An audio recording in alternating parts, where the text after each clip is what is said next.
ప్రభుత్వం ఉండి వైఖరి, కేంద్ర ప్రభుత్వం ఉండి వైఖరి.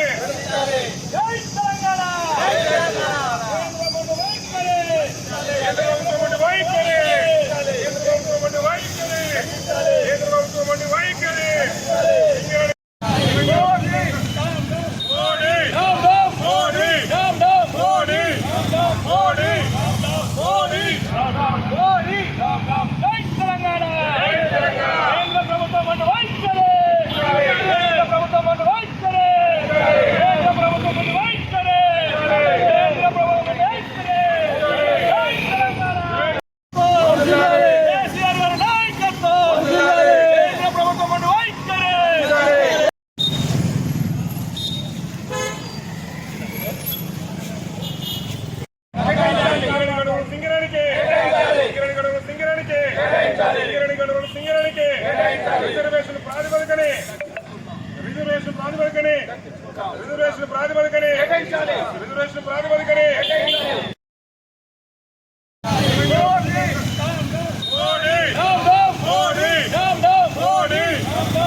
ఆదేశాల మేరకు సింగరేణి బొగ్గు గనుల వేలం విషయంలో తెలంగాణ బొగ్గు గని కార్మిక సంఘం వ్యతిరేకిస్తూ మరి రాస్తా రోకులు చేస్తూ నల్ల బ్యాడ్జీలు ధరించి ఈరోజు కేంద్ర ప్రభుత్వం దిష్టిబొమ్మ దగ్ధం చేయడం జరిగింది.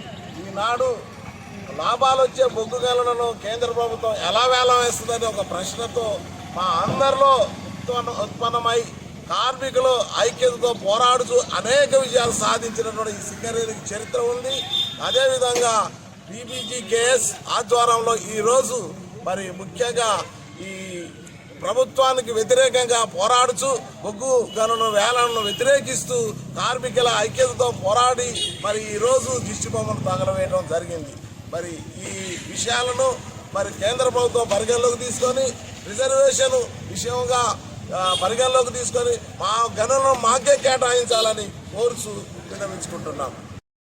మోడీ సర్కార్ సింగరేణి గనులను ప్రైవేటీకరణ చేస్తూ వేలం వేయడాన్ని నిరసిస్తూ తెలంగాణ బొగ్గు గని కార్మిక సంఘ రాష్ట్ర అధ్యక్షులు మిర్యాల రాజిరెడ్డి గారు, ప్రధాన కార్యదర్శి కాపు కృష్ణ గారి యొక్క ఇచ్చిన ఆదేశాల మేరకు తెలంగాణ బొగ్గు గని కార్మిక సంఘంలో దశలవారీ ఆందోళన కార్యక్రమాలు నిర్వహించడం అనేది జరుగుతుంది. అందులో భాగంగా నల్ల బ్యాచ్ల నిరసన కార్యక్రమం అనేది మొన్న 2 రోజుల క్రితం వ్యక్తం చేయడం అనేది జరిగింది.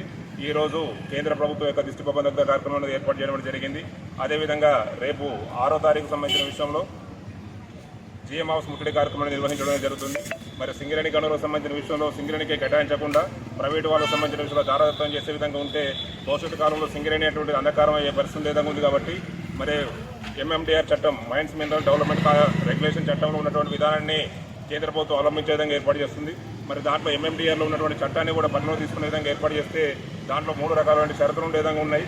సుదీర్ఘ అనుభవం ఉన్నటువంటి సింగరేణికి సంబంధించిన విషయంలో సింగరేణికి గనులు కేటాయించే అంశం అనేది ఒకటి ఉండే విధంగా ఉంది.